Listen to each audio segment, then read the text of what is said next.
Adonai, le Dieu créateur, l'univers est dans ta main, Seigneur. Shalom, shalom, que mon Dieu vous bénisse. Nous voici à notre rendez-vous de chaque mercredi Adonai. Donc, Jésus est avec nous. Que mon Dieu vous bénisse. Je sais que vous nous suivez partout, partout dans le monde. Nous sommes vraiment bénis comme vous aussi. Vous êtes bénis. Donc, je continue toujours à vous dire shalom, shalom, parce qu'aujourd'hui, nous allons continuer notre thème du mercredi dernier. Donc, dernièrement, nous avons parlé des thèmes... pas d'irritation, Dieu est au contrôle. Bien aimé dans le Seigneur, yo mutozala ki nabiso mécrédité, tem nabiso yangwana bazo comme nabiso na c'est pas d'irritation, Dieu est au contrôle. Donc pas d'irritation, Dieu est au contrôle. Commis balobini ni zate ke o non o tombokara parce que mbongo zate o tombokara parce que guérison zate non balobi pas d'irritation, papa maman, Dieu est au contrôle. Je ne suis pas seul au plateau comme d'habitude, je crois dans le Barnabi nous sommes tellement bénis. Irritation oyo Adonai et même les binons de source de l'eau et ça irritation oyo ngana yo to comprendre en osiko vraiment est bien restez toujours branché yom to zolanda biso libanda mboka ozolanda biso na ba province vraiment nzambe wana mona yo mais pesa biso confiance parce que nzambe wana yenda za Adonai na thème kitoko lelo na ba invité na biso ya kafu kafunga na bengaka o nzambe aponela ka biso sans plus tarder toki na kopesa na ba invité na biso respect mingi. Bonjour. Bonjour Pasteur Alain. Bonjour maman, merci. Ça va bien? Très bien, merci. Ça s'est bien passé le voyage? Ah oui, très très bien. Dieu a été fidèle. Donc nous ne pouvons que lui dire merci, mais sinon ça s'est bien passé. Il s'est manifesté autrement? Oh, gravement. Gravement, plein de témoignages. Partout où nous sommes passés, partout où nous sommes allés. C'était en fait tour du monde.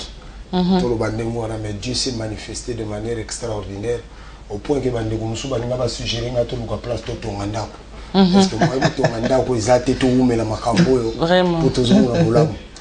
Neti eloko nini o yo monike ti o mati avion ozongi na Congo ezambo kanabiso et que ce qui est mature les autres salons bien au lobby nzambe zo lokum moko je sais que eza mo belé na Congo te kuna na Canada esiko uti tango zo yabo eza pe na moi nzamba ko sala pe mambebele na ko sa moi moko mbele mi seto pende marqué suna talo bino Dieu est fidèle, Dieu est bon. Ah, écoutez, d'abord, avec le Canada, on a fait pratiquement l'Europe et l'Amérique du Nord, donc la Belgique, la France, les États-Unis, et puis tout ça ici au Canada. Mais, témoignage, je me remarque, Nazuka Mibale, moi, Simoko, ça faisait 8 ans passés depuis qu'Abo Tite a marié. Année passée, dans les États-Unis, au bon de la Guinée, Nazongi Touro, la coutier na bébé. Vraiment. Et Negomo souci à moi aussi, Mobali na ya pasteur même, ayaki na mois de janvier tozaki na Canada, ayaki to bondeli pour na to zongi toujours to petit témoignage etc. Donc quand j'ai entendu ce genre de témoignage, Dieu est fidèle. Dieu est fidèle. Merci beaucoup. Donc, parce que la famille la témoignage, je sais vraiment bien. Parce que si Nzambe aza komi mon il faut tout na bien église dans yo les irritation par exemple ces autres moi qui simoko na kati comme les thèmes na biso. Donc on continue aussi mana na pasteur ale qui pour le boloba qui pasteur akenda wapi maman wapi pasteur wana le bara bien ngala baksa za peine onction donc yeba ki ozali pambola batebele de même na pasteur Jean-Marie papa message no koloba yo to c'est présenté car parce que les appels na batumesus oyo ba monyoka lelo. Merci maman Marceline. Je crois que nous sommes une bénédiction pour les bottes en Nzambe, peuple en Nzambe. Et tolingi bino mingi yangwana to yena terme oyo, pas d'irritation. Dieu est au contrôle. Et non thème nabiso est attiré dans 1 Samuel chapitre 1 verset 6e. Na lingala to koki kolbete j'aimerais me lire même ces passages pour te comprendre en gros très bien. Parce que le mot on dit irritation et ça n'a pas sens et belé. Mais ça a plus dans le contexte, il y a 1 Samuel chapitre 1 verset 6e.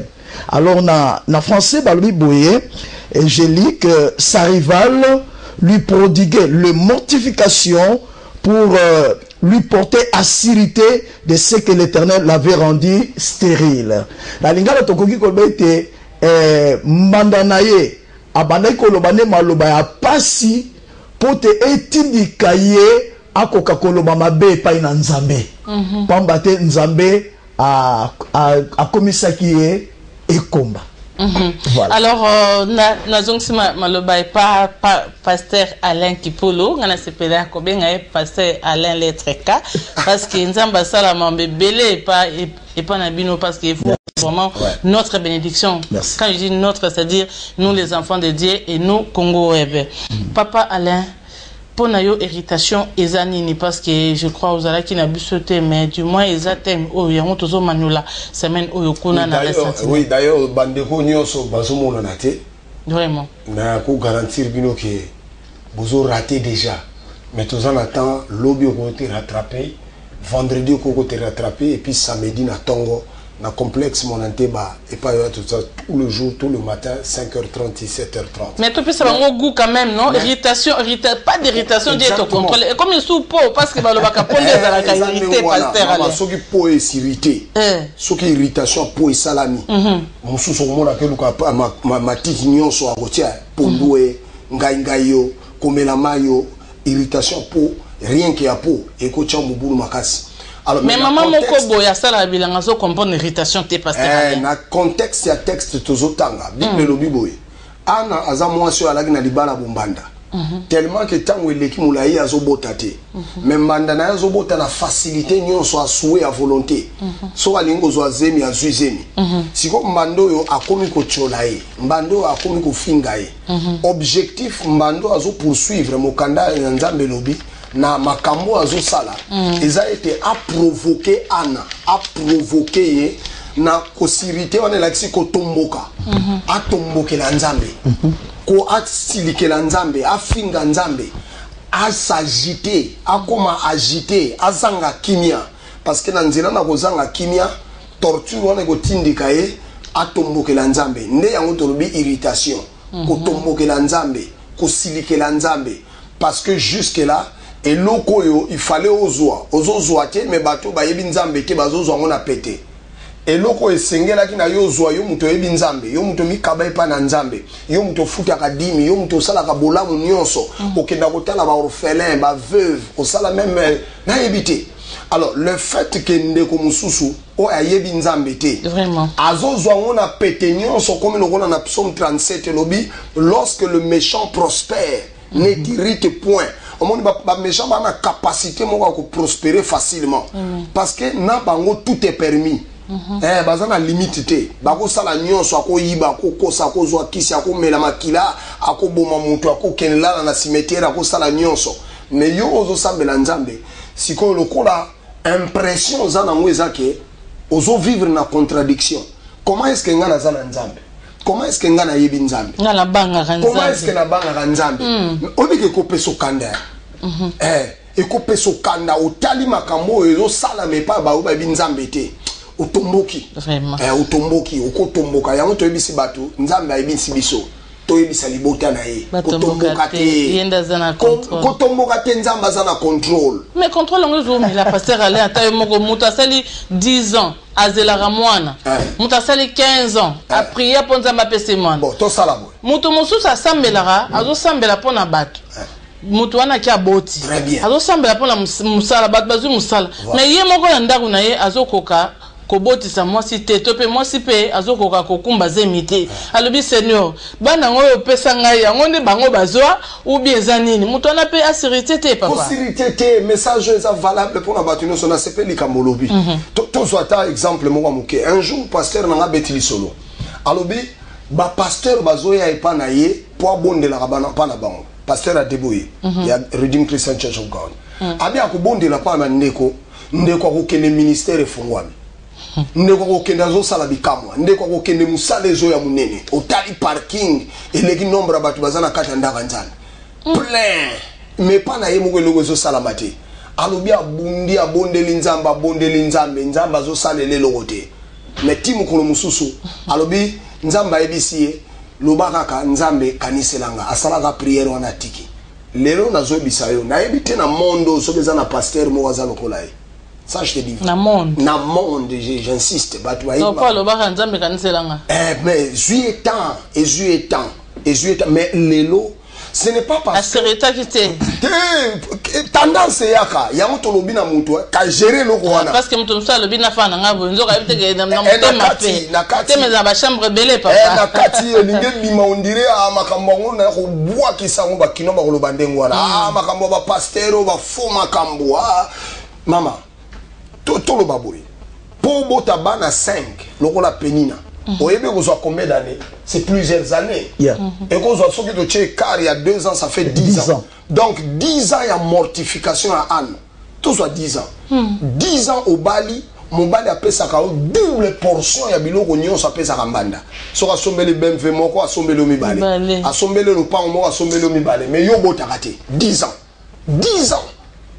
Vous voyez que torture ya biloko wana ozozwa famille na mobile noko loba yango ye libala ngwa yaka eza po basomela keka biloko biso tokozwa koko te ozokona ba mortification wana pendant 10 ans mais to loba boye pendant 10 ans ya kozela moninga azwi bana 5 mais yo na 10e année tant nzamba yo ko prouver yo kazalaka na contrôle depuis tout ce temps tika yo te kombo ya bana nyonso yo bazwa pa mwasi wana 5 ata moko yebana te. Même quand Samuel a botama, histoire ya Israël Mubimba, ezala retransformé, ba pesa en direction mususu, aboti faiseur de roi. Vraiment. Oko comme roi te na Israël, soko leki na nzela Samuel te. Boko yo kanzambe te ne kolo Mubimba, soki Samuel a lobite. Soki bomoni ka gelonga Samuel bobike, ainsi dit l'Éternel Zoya. 10 ans après. Donc ça peut prendre le temps que ça prend. Mais yeba que tant nzamba salaka. Je vous restituerai les années volées. Dévorées. Combien de temps coûté? Oh non, ça fait 12 ans, ça fait 15 ans, ça fait 3 semaines. Nous sommes ça fait 1 mois. Oh, ça fait 1 mois depuis que nous sommes là. Nous avons partagé une expérience merveilleuse. Après avoir attendu le qui pendant plusieurs années, nous avons mortifié. Mais par la suite, tant nzamba maman, soki nzamba salelio après que umelaki. Na kansa accélération à vitesse au la yo. Récupération. Donc veut dire au doubler na ba o ba kenda kala. Merci papa. Merci papa. Pas d'irritation. Pas d'irritation, Dieu te contrôle. To pem sana pasteur Alain parce que pour na rotal sabno que mingi ya kolobeze belé ndenge batei bazoloba maramboze belé zo penda irritation zo penda vina yo tandango oromona ke o irritation mais balobi ke kotombora na yo te komi kata te koyoka pe conseil ma bete yeba ke nzambe ana contrôle car ndo souffrir wana. Alors papa Jean-Marie oui maman Marcel mutakoyeba ndenge nini ke irritation oyo ou bien nzambe ne mtazana contrôle parce que mususu alobaka vraiment comment je peux faire ce que nzamba mona ngate maman okuta bangisanga loba c'est comme si nzamba penga mukongo parce que rien ne marche maman na kendaka na komba rek na sala kanyoso siko mama yebisanga nanu siko nzamba ngwa penga mukongo parce que mwana nanga oyo kuluna oyo kuna ndumba oyo kuna muyibi mama nini nga na sala nzambe nini na sala nzambe nini papa siko nit na bongo mama wazoloba est-ce que nzamba zali bien zate parce que irritation na ye leki a kokal souste a comme vraiment na suka nde balobaka alobi na komaka ko bela motema pona la bien il faut na mélanger ba glaçon azoye bata sala nini papa L'année qu'on va d'abord que tant pas d'irritation, Dieu te contrôle. Et ça, parole de consolation et d'encouragement. Pour consoler, ça l'ara bien, mais vivre les cambango, papa. Oh, tu sais, la télé, maman, toi, oui, maman Marceline. Ce qui peut totalement matin, il va le mettre en abandon kolela. Azalaki kolela, il y a des moments abandon koliate. Cela veut dire abandon ko perdre le sommeil. C'est normal parce que mutu azana nzoto oyo. Azana nzoto. Na koiko lebelo komoko esalenga pasi na zaki na ndekomoko juste devant l'église sans précieux na matonge et juste à côté là il y a mutalibo mamoka sa kawana na mwana azana mwana abotaka na yepe abi nzambe et ça y passe abi et puis jamais ça raro yo mutalibo mabota na césarienne ra na yepe so yo ba quatre bango so pe na la ligne nzala kati mutolo ngo to yebaka te nzambo. Mais ce qui est très important maman Marceline c'est juste Dieu est au contrôle. Ok. Bible a le Dieu fait toutes choses bonnes à son temps. Mais avant, on a souffrir à l'élite. Ça peut prendre le temps, nous, ce qu'on soit. Mais il y a maman Marceline, le silence de Dieu ne veut pas dire que Dieu est absent. Le silence de Dieu ne veut pas dire que Dieu t'a abandonné, Dieu t'a rejeté. Dans le bac, il a faut passer que nous avons des mondes tels que Timex, Orix, Mark News. Mais nous avons besoin de Timex et Orix. Il y a ça montre ce qui est coquille. Mais peut-être il y a des conditions pour que Moutou aïe Nzambe azana contrôle, to Nzambe qui dans la contrôle vient Moutou. Est-ce qu'il y a des conditions parce que papa l'a complété dans la place de la condition? Les types de conditions pour nous traverser non, c'est-à-dire pour nous à mon que Nzamba zo salate oh Nzamba pose en contrôle à Moutou il faut Moutou il faut dans la condition azala mtamasumu asambela ka ou bien il faut respecter les commandements de Dieu. Pas nécessairement. D'ailleurs il y a na Moutou il y a une réponse dans Jean chapitre 9 bazol belabiso na un aveugle né. En fait, pourquoi cet enfant a botamment mis ce koufa?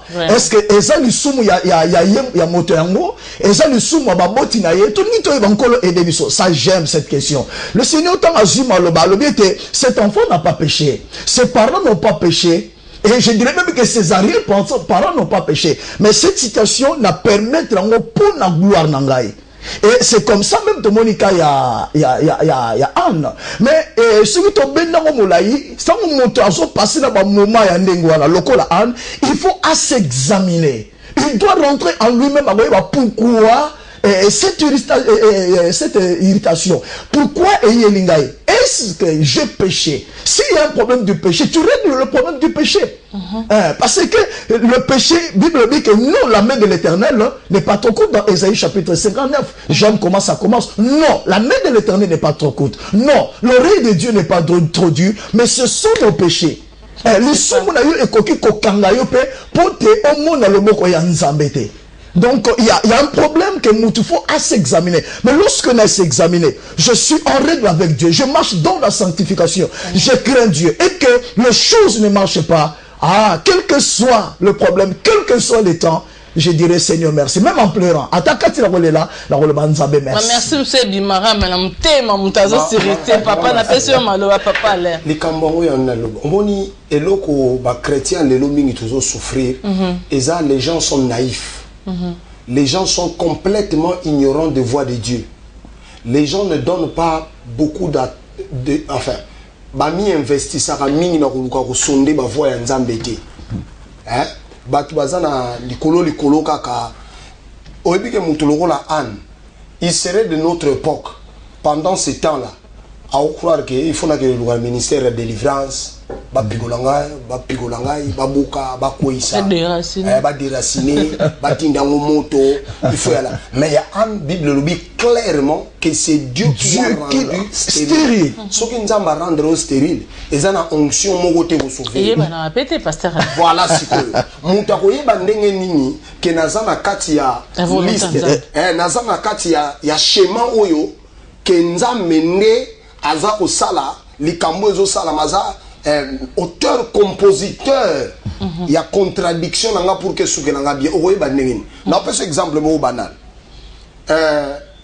année passée na me retrouver na zozonga kisasa na utaki États-Unis na zozonga kisasa par Paris Paris avion nzoka nde na retour il faut toleka Luanda va toya Kisasa sikoyo tokomi na Luanda na Tongo il faut tosala soki 1 heure du temps batu bakita toya Kisasa na Air France mama yo kali kam na zoloba tokomi na Luanda batu wa Luanda bakiti sikoyo avion il faut mata toya Kisasa tout le monde a 30 minutes avion zokendete mais les kamunini tout le monde a test ba komi bakini bazonga bake mais les kamunini awa oh non il faut to compter batu na kati avion awa et ça na mutu moko a fraudé avion Air France et outi Paris et zo ya Kinshasa balubi ça na mutu moko a fraudé avion oh mais on est du film mutu a fraudé avion mais faut la kuluna mama babanda ko compter biso na kati avion ba compter 1 2 3 4 ba zui ba boarding pass ba tangi hotel to tangi mabe bo vanda nanu bo to vandi ho mutu a bougete to soit 2 heures du temps pour ba compter bateau pour mutu a fraudé na il paraît mutu a fraudé na c'est pas possible mutu a fraudé na avion ndenge ba bien et ko zala mutu moko il fallait akene Kinshasa mais amiso asomba iga billet ya Luanda siko akomi na Luanda olia bima abimita vandi abelani po ya Kisasa ngabi calcul nzoka ezala kaboye mais en fait na suki ke bango matanga ki mabe mutu ala kité ngabi po ni go sapusa biso ba congolais bo tu as fraudé tina et là on na loba omoni na tango wana bazo compter batu na kati mutu nyonso zo espérer ba kanga fraudeur moko lelo na kati avion Air France nga nazo imaginer France 24 efo lobelaye mutu wana na tale longine na mona mais mutu nyonso yo azana boarding pass na ye billet na ye ya Paris Kinshasa na kati mama ata kutu boyebise telema aza calme boyebise vanda aza calme po azana kimia amen azana kimia dit que fraudeur wana eza yete akoko siritete po yebi qu'il est dans le bon à regarder calme c'est comme ça que le livre nous dit ceci la Bible c'est dans le calme et la tranquillité que sera votre force c'est dans le calme muto ya yebi nzambe ata yindeliye mama ayebi ke tanke naza mwana na nzambe tanke muto ngana ndimela na yebi ngana yambe église te na ndimela mosakolité na ndimela ntomate mais à tous ceux qui l'ont reçu à tous ceux qui l'ont reçu il leur a donné le pouvoir de devenir enfant de Dieu. Et parce que je suis son enfant, il a dit ceci. Aussi méchant que vous êtes, Alléluia. Vous savez donner de bonnes choses à vos enfants. À combien plus forte, maman, Nzamako kela yo te pour traverser mon kilo na torture. Non. Ce qui nous a permettre de traverser complications ou contradictions. Yeba yango que vos légères afflictions du temps présent produisent toujours un poids éternel de gloire. Sans condition. Condition zali fanda kimia. Ndimela nzambe. Ça là est confiance. Parce que mon sous autres la biso lobby maman peut-être ça les sous mon pot na sala ba avortement belé na boma ebelé na iba ebelé na finga ebelé yango ba bina tout la mais est-ce qu'il y a pas de conditions toyokana soki ezali sumu mukambia uto lobawa qu'est-ce que tu fais celui qui garde ses péchés ne prospère point mais celui qui les avoue et les délaisse trouve miséricorde. Nzambaza rancunier pas banana ete. Envers qui? Envers le pasteur ou bien envers lui-même ou elle? Bongisa na nzambe. Soki ya bongisa na bato ezali bongisa. Mais ka obiso tozolobela eza oyo yozo traverser nzambe yo aza auteur compositeur. Voilà to sunga bato parce que tolingi lobby na culte na biso il y a 6h, il y a 5h30. Tout le monde a pensé batu baya. Donc au lobby est là comment montrer que il faut to bongisa na batu parce que so bongisi na mutu ngas na un problème na bino na eto bongisi na un problème na tutu na eto bongisi na un problème na Freddy na batu surtout na ba Alain Bolikango na eto bongisi c'est bon OK. Tant que rebongisa problème na Alain Bolikango. Voilà. Tant que rebongisa sikoyo na kesu ko epanza mais na bi Seigneur nga na sali musala nga na bongisi sikoyo ezani ceux qui problème est persister nde yango na volonté ensemble parce que moni là on a tout bino parce que réparer na nzambe ceux qui aussi réparer na bato akobana encore réparer na bato bien nzambe pasteur ana po yo za clair priorité ezali bongisa na nzambe mais eza formule te que oyo non bongisa na nzambe bongisa na bato tango bongisa na nzambe bongisa na bato zwa kimia il a dit si vous les avouez et les délaissez il vous pardonne sans effusion du sang il n'y a pas de rémission de péché or maquillé c'est soufana. Nzamba za rancune te que lobby atlamuga bi mais les kambo sala ki avant-hier soki na kanisi les kambo wana te ndengwana te mais ba obi Soka boîte alimbisaka abokaka te babi alimbisaka mais les conséquences restent pas mo bona sola kina lobi maman est-ce que nzambe alimbisanga nakomemela yo lisolo enfant prodigue eza frère moko alobi nga naza eza na bible lisolo ya enfant prodigue les conséquences kasi yoka baconséquence azwi mbongo akeya saka nango na bandumba alali na bangulu ale na bangulu tanga ye kozonga tata sala efete Dieu n'est pas rancunier. Tout quand on a des détails, on a dit, oh, on a des gens qui ont été sabattu de l'eau. Maman, batu bazo se suicider. Batu bazo bon maman bala à cause de l'irritation. Oui. Batu bazo panza ba foyer à cause de l'irritation. Ba koti pe ngambo wana batu basimbi kisi parce que aza irrité. Pas c'est l'équipe papa kuna nzela mukuse passer ala yo. Yo linga ko ba ngambo mingi. Oyebi na sina remarka ke nzela mukuse la mulai. Oh, yo sko zo ba le concret pasteur ala. Nzela mukuse la mulai mama. Mais babi kuna condition za. Mwana na o boma ete, moi o boma ete. Yo mo za na bomo ya kene ra nzela mukuse za mulai. Ya nzambe umela kapwe umela. Soko moni nzamba zo umisa wa papesa yo. Zala na kimia tango kozwe ko umela. Nzela mukuse mle msundeni. Takinga lelo de une semaine a pas fuki papa. Oyebi ke soko sombi lo kwa occasion. O dépenser mingi na ko réparer yango ke soko somba ke lo kwa sikambala moko. Wow. Ah ben oui. O dépenser mêlé. Les téléspectateurs bazo tala pasteur ala. Kwa occasion yango ngali ngabilo occasion te. Oh non, et pas vous moko ezana njili. Oko sombi. Oh moteur ezana selembao. Oh ba pona mona ka ngota ngiringiri. Ya oya okoma mécanicien na vie. Oko ya okoma mécanicien na vie. Et okoma lelo ba non, na moni ville breaker o ezaki bien te to changer. Et loko to zolo bana na nzambe. Pas d'irritation, oyebi na ndimela azana bomo azana contrôle ya nyos ba élément nyonso ya mokili nzamba maîtrise rango asala nyonso na 6 jours en une journée nzamba ko peso likambo yo ozwate en 30 ans. Amen. Ah ben oui, nzamba mama moko awume na kubota bota kate papa Jean-Marie baninga ne nyonso ba comme misuba na 7 misuba na 6 témoignage vrai.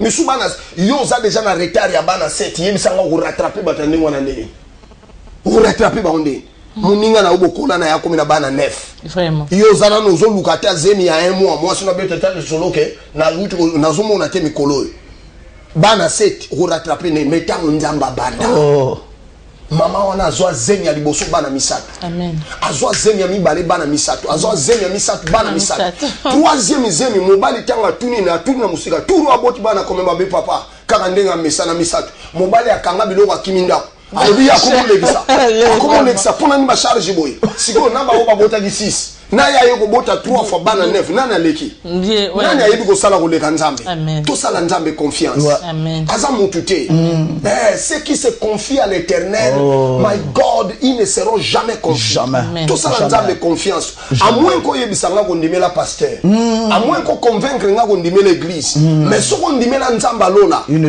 God Abraham abota bana oyo mokili mobimba ta mutabota te nazoba ona age na kikoko. Vraiment, pasteur, wana il faut nalingi message wana opesa ngata na 1 minute na langue oyo o sepeli sipo na bato azola na biso pe bana mboka. Yes, I can tell everybody. Please, wherever you are watching this program live, I just want to encourage you.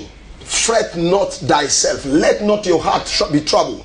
I want to believe that some of you are going through tough times. It doesn't matter how long you have been involved in this predicament. I just want to assure you that we believe in the God of the Bible. It might have taken 10 years, 11 years, 12 years, but be sure, be calm, be cool. God is about to do something that you have never seen before. Without any point of reference, Jehovah God is about to do it for you. This is the reason why we are encouraging people of God and children of God to understand and know that God is in charge. Be calm and relax. The devil is a liar. That's it.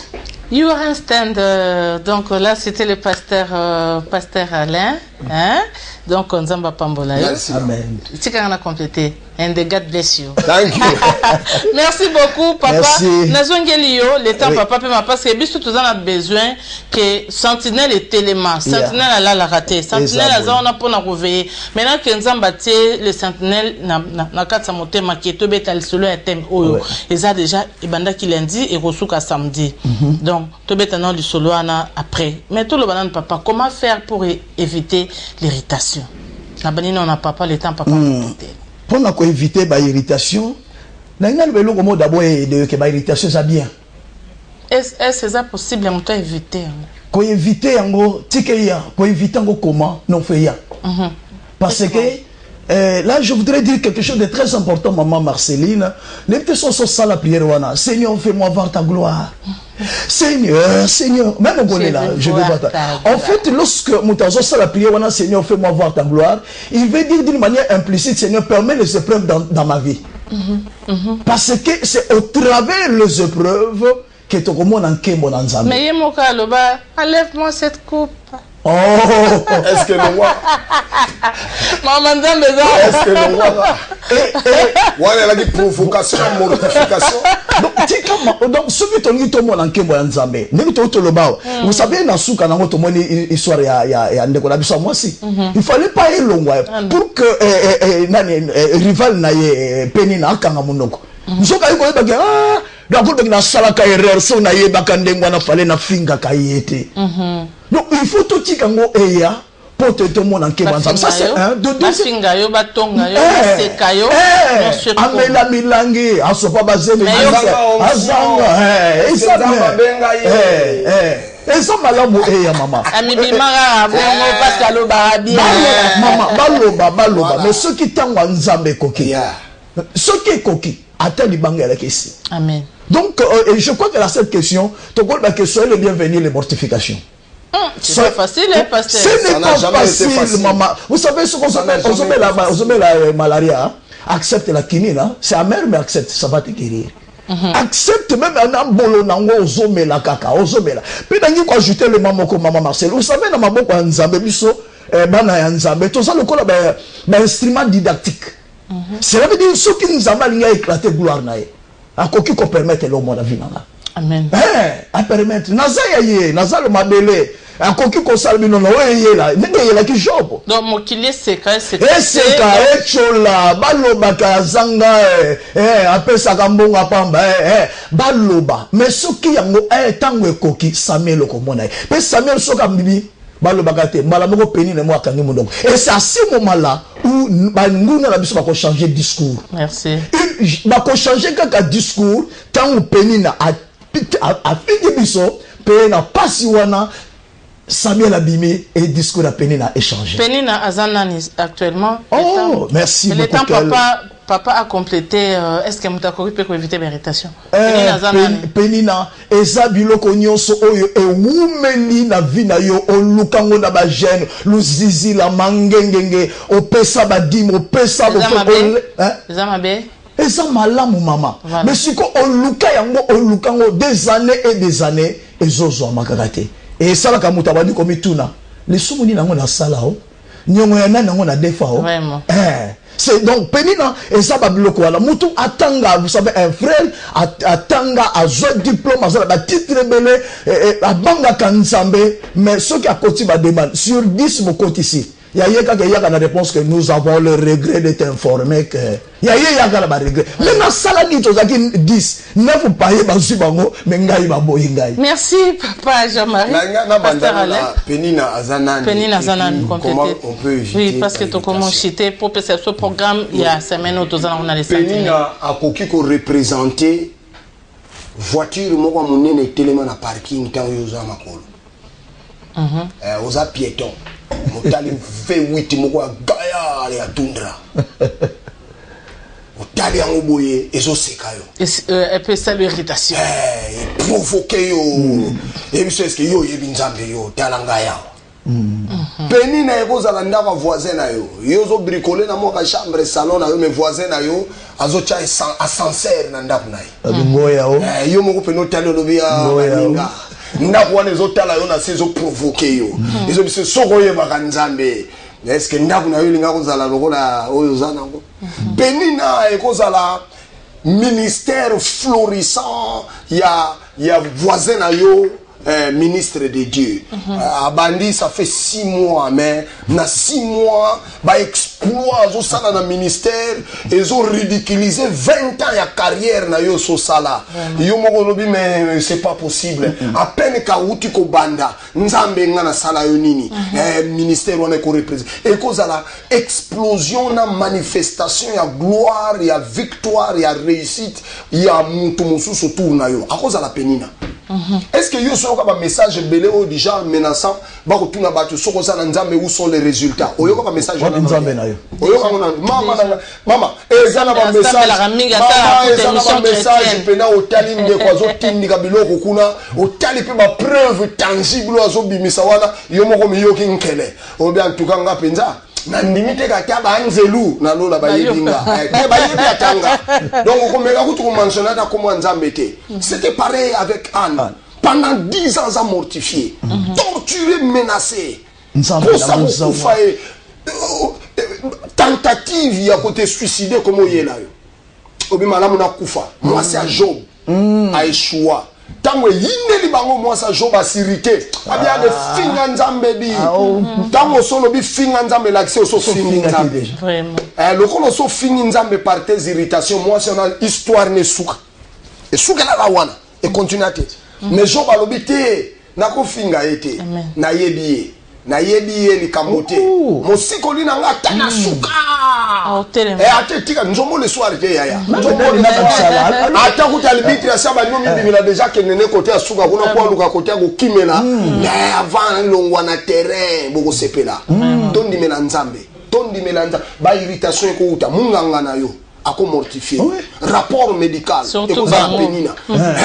Ok, naga boba machine moko fabriqué na Inde manipulé par les Chinois et puis ça koka ba résultat moko oyo soko yo kango pasuli bilamba roi mobimba pasula bilamba na irritation pour nzale kota na Samarie ayoki lisolo abasi mibale ke bakumu lia misuni abatu irritation piaf voilà panza bilamba ya otobi si batu ko pasula bilamba ti azana bomoyi komi diembi katasa na bomoyi ko kimanda ko wana tasa na bomoyi RDC pas d'irritation, Dieu voilà. te contrôle. Papa, pour perception sur le programme Nini au Sentinelle à Bongi, Bananzambe depuis lundi to Bandaki. Ok, merci beaucoup maman Marceline.